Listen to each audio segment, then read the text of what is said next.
नमस्कार, मैं हूं आपके साथ मेनका चौधरी। स्वागत है आपका खबरों का सिक्सर में। आज मैं आपको बताऊंगी लखनऊ में बिजली विभाग के उस स्पेशल अभियान के बारे में जो उन्होंने बिजली चोरों के खिलाफ चलाया।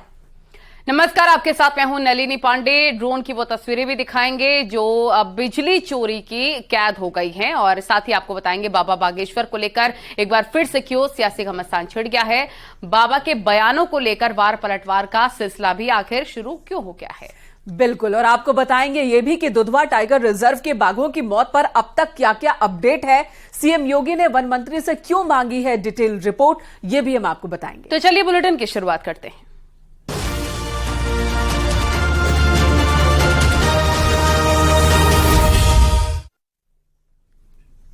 लखनऊ में बिजली विभाग ने बिजली चोरों के खिलाफ स्पेशल अभियान चलाया तो चौंकाने वाली तस्वीरें सामने आई हैं।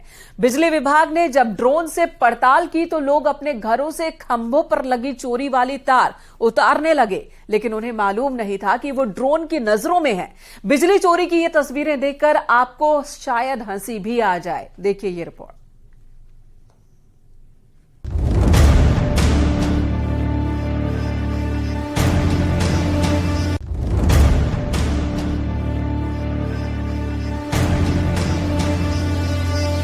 प्रदेश की राजधानी लखनऊ में बिजली विभाग ने बिजली चोरों के खिलाफ स्पेशल अभियान चलाया तो चौंकाने वाली तस्वीरें सामने आई।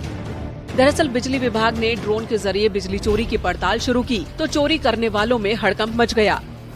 लोग अपने घरों से खंभों पर लगी कटिया उतारने में लग गए, लेकिन उन्हें मालूम भी नहीं था कि वो ड्रोन की नजरों में है।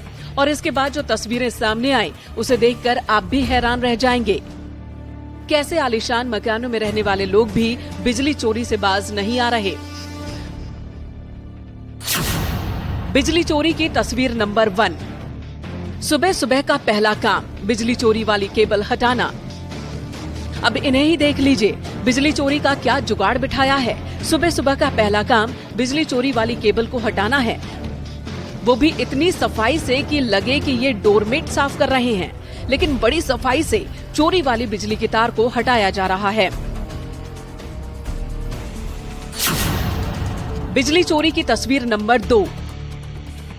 लखनऊ, घर की छत पर आए दबे पांव, बिजली की चोरी वाली तार हटाई। ये शख्स भी किसी से कम नहीं। बिजली चोरी के लिए क्या जबरदस्त जुगाड़ निकाला है। लेकिन बिजली चोरी की शिकायत से बचने के लिए चोरी छिपे। छत पर छिपते छिपाते दबे पांव पहुंचे और बड़ी सफाई से तार निकालकर चलते बने। लेकिन शायद इन्हें नहीं पता कि ये ड्रोन कैमरे की नजर में है, जिसने इन्हें मौके पर ही पकड़ लिया। बिजली चोरी की तस्वीर नंबर 3।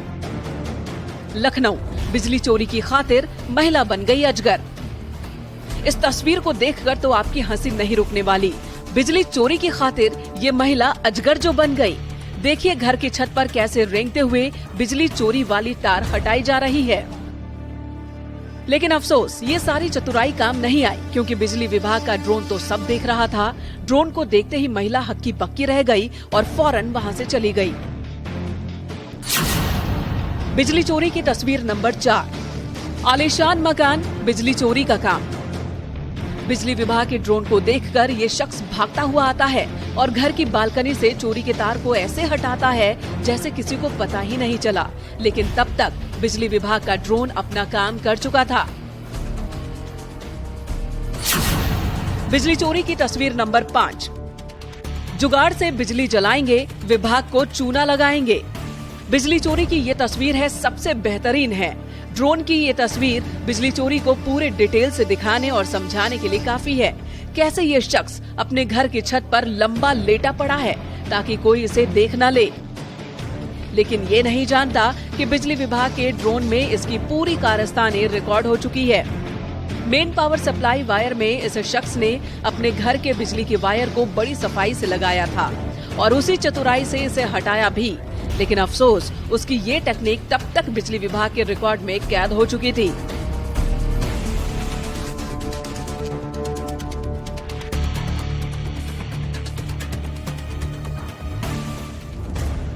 तो कोई लेट कर बिजली चोरी वाली तार खींच रहा है, वहीं महिला छत पर रेंग रेंग कर बिजली का तार खींच रही है, तो वहीं आदमी छत पर अजगर की तरह लेटा है ताकि उसे कोई देख न ले। ये पूरा मामला फैजुल्लागंज इलाके का है। यहाँ बिजली विभाग ने 16 बिजली चोरों को दबोचा। Bureau report, news 18।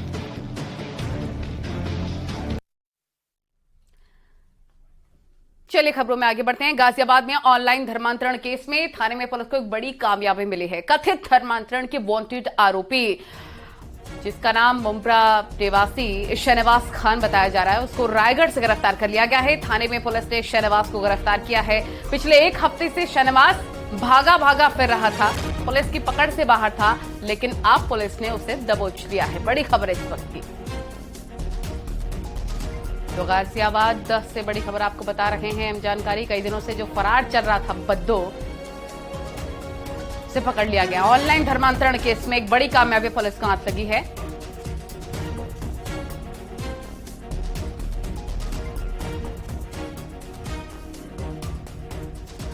तो एक हफ्ते से लगातार जद्दोजहद पुलिस की जारी थी। धरपकड़ में लगातार पुलिस लगी हुई थी, लेकिन अब पिछले एक हफ्ते से शहनवाज जहां भागा फिर रहा था, पुलिस की गिरफ्त में है। गाजियाबाद से इस वक्त की बड़ी खबर, गेमिंग धर्मांतरण को लेकर। किस प्रकार से गेम के जरिए लोगों को, नाबालिगों को, लड़कों को बरगलाने की कोशिश की जाती थी, उनको मजबूर किया जाता था धर्मांतरण के लिए, धर्म परिवर्तन के लिए। लेकिन अब इसका पर्दाफाश हुआ और अब जाकर पुलिस ने गिरफ्तारियां शुरू की हैं। एक और बड़ी कामयाबी पुलिस को इसी कड़ी में हाथ लगी है।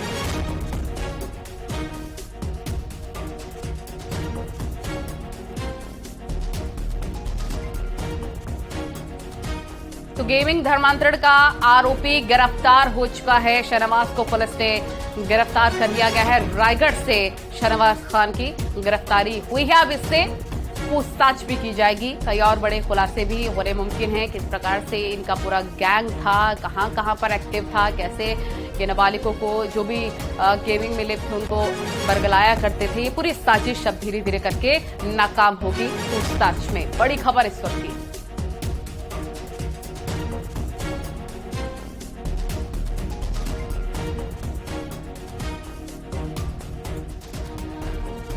अमित राणा हमारे सहयोगी इस वक्त हमारे साथ जुड़ चुके हैं। अमित, इसकी गिरफ्तारी हो गई है, बताइए किस तरह से पुलिस इसके तक पहुंची है और अब इसकी गिरफ्तारी से कौन कौन से सवाल हैं जिनके जवाब मिलेंगे? देखिए, आपको बताना चाहूंगा, जैसे ही 30 मई को ये मामला सामने आया था, जिसमें कि ये कहा गया था कि 2 नाबालिग छात्रों का धर्मांतरण हुआ था थाना कबीरनगर क्षेत्र में। उसके बाद से ही एक आरोपी को गिरफ्तार करके जेल भेज दिया गया था। वहीं दूसरी ओर बद्दो शाहनवाज की लगातार पुलिस तलाशी कर रही थी। यही कारण भी रहा कि गाजियाबाद पुलिस की 4 टीमें अलग अलग गई हुई थी और आखिरकार कम से कम 12 दिन बाद ये गिरफ्तारी हुई है। और ये बताया जा रहा है कि गाजियाबाद पुलिस के साथ साथ महाराष्ट्र पुलिस भी उसके साथ थी और इन्होंने ही वहां पर ही अलीबाग इलाके से इसको गिरफ्तार किया है। हाल जो ये कयास इस बात के लगाए जा रहे थे कि जो बद्दो है, बद्दो ही इस पूरे मामले का मास्टरमाइंड है और मास्टरमाइंड होने के बाद ही पता चल पाएगा कि आखिरकार अब तक कितने लोगों का इसमें धर्मांतरण कराया गया है। क्योंकि अब तक कुल गाजियाबाद के पास 5 अलग अलग राज्यों से इंफॉर्मेशन आई थी, जिन्हें बिल्कुल अमित, गाजियाबाद के पास 5 अलग अलग मामले और इसी के साथ अगर बच्चों की माने जिन्होंने पुलिस में अपने बयान दर्ज कराए हैं, उनका कहना है कि कम से कम 400 लोग जो कि भारत से बाहर भी हैं, उनका भी धर्मांतरण इस गेमिंग ऐप के जरिए करवाया गया है। और ऐसे में सिर्फ बद्दो अकेले ये सब कर सके, ये मुमकिन नहीं है। तो किस किस से तार जुड़े हुए हैं बद्दो के, कहां से फंडिंग हो रही थी, कहां से साजिशें रची जा रही थी, उन सभी सवालों के जवाब जरूरी होंगे। जी बिल्कुल, आपको बताना चाहूंगा, जिस तरह की चैट सामने आई थी उस चैट में ये बताया जा रहा था कि न सिर्फ गाजियाबाद बल्कि इसके अलावा भी 5 अलग अलग स्टेट से इसके तार जुड़े हुए थे। अगर बात की जाए गुजरात की, तो गाजियाबाद पुलिस के पास एक कॉल आती है। जो कॉल करने वाला व्यक्ति है उसने बताया कि कम से कम 400 ऐसे लोग हैं जिनका धर्मांतरण वहां पर किया जा चुका है। इसके अलावा भी 5 अलग अलग स्टेट से कॉल आई थी और उन्होंने बताया गया था कि लोगों का धर्मांतरण लगातार जारी है। वहीं दूसरी ओर जो चैट सामने आई थी बद्दो की, उसमें ये साफ तौर पर कहा जा रहा था कि इस्लाम को किस तरीके से अपनाया जाए, क्योंकि वहां बच्चों को बरगलाया जा रहा था, हर तरीके से इस्लाम की तरफ धकेला जा रहा था। वहीं दूसरी ओर एक चैट सामने ये भी आई थी कि जहां पर ये कहा गया था कि बद्दो द्वारा ये कहा गया था कि जो धर्मांतरण करने वाले छात्र हैं उन छात्रों को वो दुबई लेकर जाएगा, उस दुबई के आने जाने का जो खर्चा होगा वो बद्दो की तरफ से ही वहन किया जाएगा। बिल्कुल अमित, तो एक बहुत बड़ी साजिश जिसका खुलासा हुआ बीते दिनों, जिसके बाद से एनआईए भी इस मामले में जांच पड़ताल में जुट गई और अब शहनवाज की गिरफ्तारी हुई है, बद्दू की गिरफ्तारी हुई है, रायगढ़ से गिरफ्तारी हुई है, जबकि ये मुंबई में रहता था और बीते कई साल से इसके पड़ोसी भी कहते हैं कि ये घर से बाहर कम ही निकलता था और ज्यादातर वक्त ऑनलाइन ही बिताता था, क्योंकि इसका मेन काम ही यही हो गया था कि बच्चों को, नाबालिगों का ब्रेन वॉश करना, उन्हें धर्मांतरण के लिए मजबूर करना, किसी भी तरह से उन्हें धर्म परिवर्तन के लिए मजबूर कर देना। शहनवाज की अब जब गिरफ्तारी हो गई है तो ये कितनी बड़ी कामयाबी है? बताएं कि इस तक पहुंची कैसे टीम? पुलिस टीम पहुंची, एनआईए की टीम पहुंची, कैसे पहुंची इस तक? देखिए, शहनवाज उर्फ बद्दू जो कि 30 साल का, आवाज आ रही है जी जी बिल्कुल, शहनवाज उर्फ बद्दू जो कि महज 29 साल का युवक बताया जा रहा है और उसको कंप्यूटर का मास्टरमाइंड भी कहा जाता है। यही कारण भी रहा कि इसने गेमिंग ऐप के जरिए छात्रों का धर्मांतरण भी कराया। यही कारण भी रहा कि गाजियाबाद पुलिस के साथ साथ अन्य पुलिस के साथ जुड़ी हुई थी और मुंबई पुलिस भी इसकी बड़ी हुई सरगर्मी से तलाश कर रही थी और आखिरकार आज उनको दोनों को ही सफलता मिली और बद्दू को गिरफ्तार कर लिया गया, तैनात को गिरफ्तार कर लिया गया। शहनवाज जो कि मास्टरमाइंड बताया जा रहा है इस पूरे मामले का, ये भी कहा जा रहा है कि अब तक जो मामले सामने आए थे तकरीबन 500 से 700 ऐसे मामले आ चुके हैं जिनमें कि ये बताया जा रहा है कि नाबालिग छात्रों का धर्मांतरण कराया गया था। लेकिन जो मेन चीज बताई जा रही थी वो ये बताया जा रहा था कि शहनवाज उर्फ बद्दू इसकी पकड़ में आने के बाद ही, जब ये पुलिस की जद में आ जाएगा उसके बाद ही पता चल पाएगा कि आखिरकार ये कितना गैंग बड़ा सक्रिय है और कितने लोगों का इसने धर्मांतरण कराया भी है। जैसा कि पहले मैंने आपको बताया कि इससे पहले भी इसके तार दुबई से जुड़ चुके थे, पाकिस्तान से जुड़ चुके थे, तो ये कहना अतिशयोक्ति नहीं होगा कि लगातार जिस तरीके से धर्मांतरण का मामला चल रहा था उसके बाद इस बात के कयास भी लगाए जाते हैं कि न सिर्फ इंडिया बल्कि इससे बाहर से भी कोई लोग हैं जो उसको लगातार सपोर्ट कर रहे हैं। बिल्कुल, और अमित यही आशंका भी है कि कहीं ऐसा ना हो कि बच्चों को बरगलाकर सिर्फ धर्म परिवर्तन के लिए मजबूर करना नहीं बल्कि आतंकी गतिविधियों में उनका इस्तेमाल करना भी मकसद हो शहनवाज का और शहनवाज से जुड़े उन लोगों का जो पाकिस्तान और दुबई में बैठे हैं। क्या इस बारे में जांच टीम को कुछ जानकारी हाथ लग सकी है अभी तक कि पाकिस्तान और दुबई में बैठे वो कौन लोग हैं जो शहनवाज के कांटेक्ट में थे? देखिए, मामले की गंभीरता को सिर्फ इसी बात से समझिए कि ना सिर्फ यूपी पुलिस और महाराष्ट्र पुलिस थी बल्कि इसके साथ एनआईए भी थी, जांच एजेंसियां जो कि केंद्र की जांच एजेंसियां हैं वो भी इससे जुड़ी हुई थी और लगातार शहनवाज और बद्दू की तलाश में छापेमारी की जा रही थी। इसका मतलब ये है कि ना सिर्फ शहनवाज और जो पकड़ा गया आरोपी है वो दोनों थे अब्दुल रहमान, दोनों ही नहीं थे, इसके अलावा भी बहुत बड़ा एक संगठन है जो संगठित रूप से इस कार्य को कर रहा था और नाबालिग बच्चों को अपने जाल में फंसाने के बाद धर्मांतरण कार्य कर रहा था। तो एक बहुत बड़ा नेक्सस है। हालांकि पुलिस को इसकी सरगर्मी से तलाश थी और तलाश खत्म भी हुई है कि आज उसको महाराष्ट्र पुलिस से पकड़ा भी गया है। गाजियाबाद पुलिस क्या शहनवाज के साथ किसी और को भी अपने टारगेट पे रखा है जांच टीम ने गिरफ्तारी के लिए? क्या किसी और की भी गिरफ्तारी या हिरासत में लेने की कार्रवाई हुई है? देखिए, इस पूरे मामले में सबसे पहले जो नाम आया था वो अब्दुल रहमान का आया था। अब्दुल रहमान वो व्यक्ति है जो कि राजनगर सेक्टर 23 मस्जिद का कमेटी का सदस्य था। उसको घटना के 4 दिन बाद ही पुलिस ने गिरफ्तार कर जेल भेज दिया था। वही दूसरा नाम जो सामने आया था वो बद्दू का आया था। बद्दू की तभी से ही सरगर्मी से तलाश चल रही थी और आखिरकार पुलिस उस तक पहुंची है, उसको गिरफ्तार कर लिया है। ऐसे कई सवाल थे जिनका जवाब सिर्फ और सिर्फ बद्दू के पास था और बद्दू ही उसका जवाब दे पाएगा। अब गाजियाबाद पुलिस क्योंकि संयुक्त ऑपरेशन चलाने के बाद महाराष्ट्र पुलिस और गाजियाबाद पुलिस का संयुक्त ऑपरेशन चला था उसमें उसको गिरफ्तार किया गया है। अब गिरफ्तार करने के बाद गाजियाबाद पुलिस आज देर रात तक या कल सुबह तक उसको लेकर आएगी। तमाम ऐसे पहलू हैं, तमाम ऐसे बिंदु हैं जिन पर जांच की जाती, उन सभी के जवाब तभी मिल पाएंगे जब शहनवाज और बद्दू से जानकारी सवाल जवाब होगा। वाकई अमित बने रहे हमारे साथ। अमित शुक्ला भी हमारे सहयोगी जुड़ चुके हैं, न्यूज रूम से इस वक्त हमारे साथ मौजूद हैं। अमित, एक बहुत बड़ी कामयाबी कहेंगे जिस शहनवाज उर्फ बद्दू की तलाश लंबे वक्त से थी, अब वो जांच टीम की गिरफ्त में है। सभी सवाल जो गाजियाबाद से शुरू होते हैं और भारत के कई प्रदेश और उसके बाद पाकिस्तान और दुबई तक जाते हैं, उन सभी सवालों के जवाब इससे तलाशने की कोशिश होगी। आपके पास और क्या क्या इंफॉर्मेशन है? देखिए, इसमें कोई दो राय नहीं है मेनका की ये बहुत बड़ी कामयाबी है। लंबे समय से इसकी तलाश की जा रही तो ये भागा भागा फिर रहा था। अब जबकि ये गिरफ्त में आ गया है तो इससे सवाल जवाब का सिलसिला शुरू होगा और ये जानने की कोशिश की जाएगी कि क्या ये आखिरी कड़ी है या इसके पीछे कई और लोग बैठे हुए हैं जो इसके जरिए बच्चों का ब्रेन वॉश कर रहे थे। इससे पहले जब मौलवी को पकड़ा गया तो मौलवी से पूछताछ के जरिए ही बद्दू के बारे में जानकारी मिली। उसके बाद एटीएस की टीम, साथ ही महाराष्ट्र पुलिस, उत्तर प्रदेश की पुलिस जब इसके घर पर पहुंचती है तो वहां ये फरार पाया जाता है। इसके घर वालों से पूछताछ की जाती है और उसी के आधार पर यह जानकारी निकलकर सामने आती है कि महाराष्ट्र में किस जगह पर मौजूद है और इसके बाद प्राप्त इनपुट के आधार पर घेराबंदी कर वहां से इसको गिरफ्तार कर लिया जाता है। अब सवाल यही है कि कब से इस पूरे मामले में लिप्त था, गाजियाबाद के बच्चों के अलावा अब तक किन किन बच्चों का ब्रेन वॉश करके ये धर्मांतरण के रास्ते पर उनको लेकर जा चुके हैं, इनको कहां से संदेश मिला करता था, फंडिंग कहां से होती थी, क्योंकि फॉरेन फंडिंग की बात भी सामने आ चुकी है अभी तक मेनका इस पूरे मामले में। तो जाहिर सी बात है कि बद्दों से पूछताछ के दौरान ये सारे सवाल उसके सामने रखे जाएंगे। वाकई तो पाकिस्तान दुबई से कनेक्शन बताया जा रहा है। अब जब बद्दो ही गिरफ्त में है तो इससे सभी जानकारियां हासिल करने की कोशिश होगी। अमित राणा से एक सवाल ले लेते हैं। अमित, गिरफ्तारी हुई, गिरफ्तारी के बाद क्या इसे गाजियाबाद लाया जाएगा, पूछताछ कहां पर होगी, कब तक लाया जाएगा, इस बारे में भी बताएं।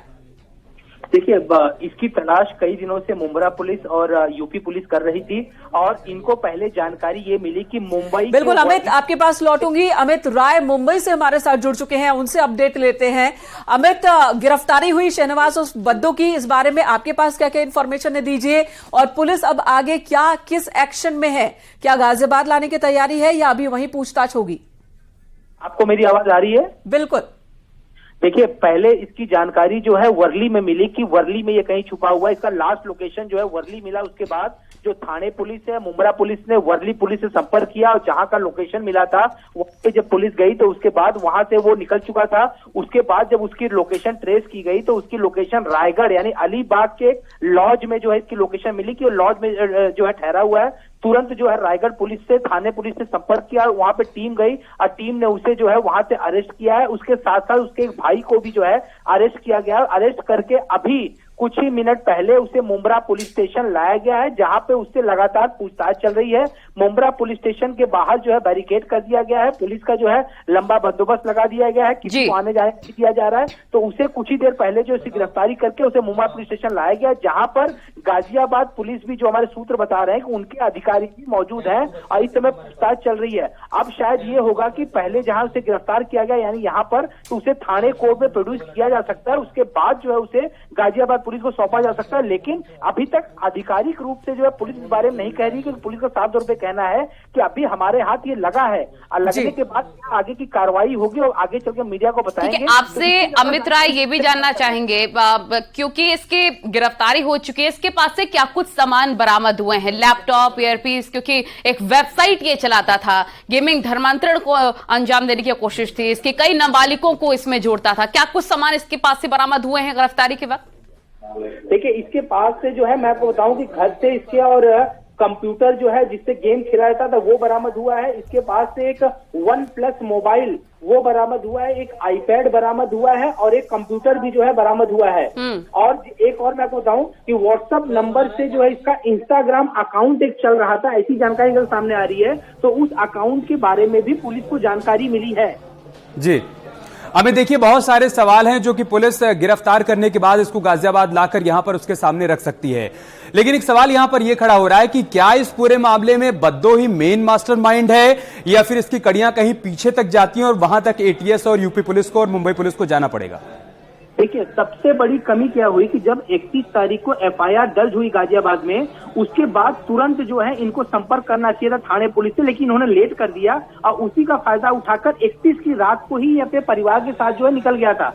2 दिन पहले इसकी मां जो है अपने घर वापस आई और लगातार पुलिस ने 2 दिन उससे पूछताछ किया। हालांकि मां ने कुछ कहा कि हमें जानकारी नहीं है कुछ चीजों की, और कुछ चीजों में उन्होंने ये कहा कि हमें जो है कुछ बताया नहीं गया था। लेकिन जो हमारे सूत्र बता रहे हैं कि मां के लिंक पर और जो इसका टेलीफोन जो यहाँ पे उसके लोकेशन को जो है पकड़ा गया था, उसके बाद से इसकी गिरफ्तारी हुई है और इसके एक और भाई को गिरफ्तार किया गया है। तो लगातार एक बहुत बड़ी जो है सफलता इसे कह सकते हैं। अब सवाल ये उठता है कि क्या इसके साथ साथ और कौन कौन लोग शामिल थे, क्योंकि अभी तक मास्टरमाइंड शहनवाज का ही नाम सामने आ रहा था। तो अब पुलिस से हमारी बात हुई कुछ आला अधिकारियों से, उनका साफ तौर पर कहना था कि अभी गिरफ्तारी हुई है और अभी हम तुरंत आपको इससे ज्यादा जानकारी नहीं दे सकते। अब गिरफ्तारी हुई है, पूछताछ होगी, कोर्ट में प्रोड्यूस किया जाएगा, उसके बाद जो है उसे गाजियाबाद पुलिस को सौंपा जाएगा। तो कहीं ना कहीं बड़ी खबर है ये, लेकिन जितनी जानकारी हमारे पास आई है हमने अपने दर्शकों को शेयर की है, इससे ज्यादा जानकारी जो है अभी पुलिस देने से मना कर रही है। आपसे अमित राय ये भी जानना चाहेंगे, जैसा आप बता रहे हैं कि इसके भाई भी गिरफ्तार हो चुका है, उसके साथ उसका भाई भी उस वक्त था, उसकी भूमिका के बारे में बताइए, उसकी किस तरह से संलिप्तता इसमें थी गेमिंग धर्मांतरण में? देखिए, ये दोनों भाई अलीबाग के लॉज में जो है छुपे हुए थे और इन्होंने जो है, मैं आपको बताऊं कि रात को ही जो है सुबह 11 बजे इनको चेकआउट करना था। यहाँ पे जो हमारी जानकारी सामने आ रही है, उसके पहले ही जो है लोकेशन इनका ट्रेस हो गया। इस पूरे मामले में जो एक गिरफ्तारी गाजियाबाद में हुई, उसके बाद से जो है शाहनवाज का नाम सामने आया था। फिर ये पता चला कि वो यहाँ पे जो है कुछ काम करता था यहाँ पर और लगातार जो है अपने घर में अधिकतर बैठे रहता था, ऑनलाइन हमेशा रहता था।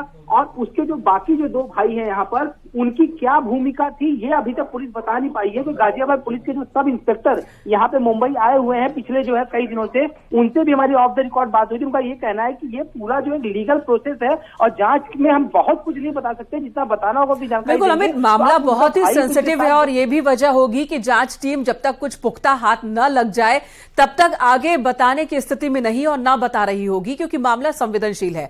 शुरू में ये मामला गेमिंग ऐप से जुड़े किसी फ्रॉड का लगा, फिर लगा धर्मांतरण का है, लेकिन अब ये पाकिस्तान और दुबई से कनेक्शन और ऐसे में आतंकी गतिविधियों से भी जुड़े लोग हैं क्या, ये भी संदेह है। शायद ये वजह हो कि अभी जांच टीम नहीं बता रही होगी। हमें ये बताएं, जो सामान इस वक्त बरामद हुए इसके पास से, वो कहां पर रखे गए हैं? क्या जब इसे गाजियाबाद की पुलिस अपनी कस्टडी में लेगी वो सामान भी लेकर यहां आएंगे या जांच पड़ताल वहां चलेगी और यहां भी? देखिए, ये पूरी जांच पड़ताल, चूंकि एफआईआर जो है गाजियाबाद में दर्ज है, जांच पड़ताल वहीं होगी। चूंकि इसका कनेक्शन यहाँ पे मुंब्रा से था, इसलिए मुंब्रा पुलिस जो थी वो यूपी पुलिस की मदद कर रही थी। और मुंब्रा पुलिस के जो डीसीपी हैं, उन्होंने अपनी 2 टीमें जो है लगातार जो है गाजियाबाद पुलिस को सौंप दी थी।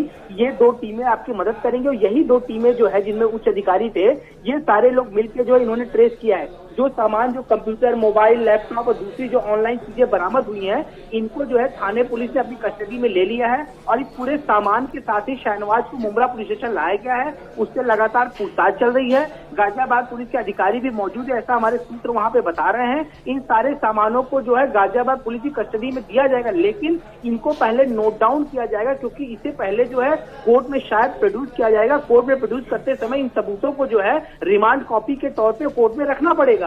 उसके बाद जो है इनकी जो रिमांड जो है, जो स्टेट वाली रिमांड होती है, वो लेके गाजियाबाद पुलिस यहाँ से गाजियाबाद जा सकती है। तो वो सारे सामान जो सीज किए गए वो इस समय मुंब्रा पुलिस स्टेशन में पुलिस की कस्टडी में मौजूद हैं। जी, एनआईए की भूमिका भी बताएं। एनआईए भी इस मामले में जांच पड़ताल कर रही है। लेकिन निश्चित रूप से इस पूरे मामले को लेकर गृह मंत्रालय सतर्क था। एनआईए भी जांच कर रही थी। लुकआउट नोटिस जारी करने की बात सामने आ रही थी। इसका जो है पाकिस्तान कनेक्शन और दूसरे कनेक्शन भी निकल के सामने आ रहे थे कि ये बच्चों को गेम खिलाता था और 3 स्टेप इसमें थे और 3 स्टेप के बाद बच्चों को धर्मांतरण करने की कोशिश की जा रही थी। यहाँ पे फिर खबर ये आई कि लगभग 400 से ज्यादा बच्चों को धर्मांतरण भी किया गया है। उसके बाद पुलिस की जांच जो है तेज हुई। फिर हमें कल एक और खबर मिली कि मुंबई सटा जो वसई इलाका है, वहां से भी एक शख्स गायब था, उसे भी धर्मांतरण करने की शिकायत उसके परिवार ने दी पुलिस को। हालांकि पुलिस ने पहले मिसिंग रिपोर्ट लिखी और अभी उसकी तलाश जारी है। उस शख्स को जो है अभी तक बरामद नहीं किया गया है। तो ये तार बिल्कुल अमित राय, और ये माना जा सकता है कि बड़ी कार्रवाई है ये पुलिस की, अब गिरफ्त में आ चुका है। लेकिन जो सामान बरामद हुआ है वो कई राज उगलने वाले हैं, उससे कई सबूत खोलेंगे। बहुत शुक्रिया आपका तमाम जानकारी साझा करने के लिए अमित राय, और अमित शुक्ला भी न्यूज रूम से जुड़े थे। अमित, आपका भी बहुत बहुत शुक्रिया। तो गिरफ्तारी हो गई इस मामले में। कुल 3 गिरफ्तारियां अब तक हो चुकी है। आगे क्या क्या जानकारी आती है वो भी हम आपसे शेयर करेंगे। फिलहाल यहां रुकेंगे एक छोटे से ब्रेक के लिए। जल्द हाजिर होंगे कुछ और खबरों के साथ।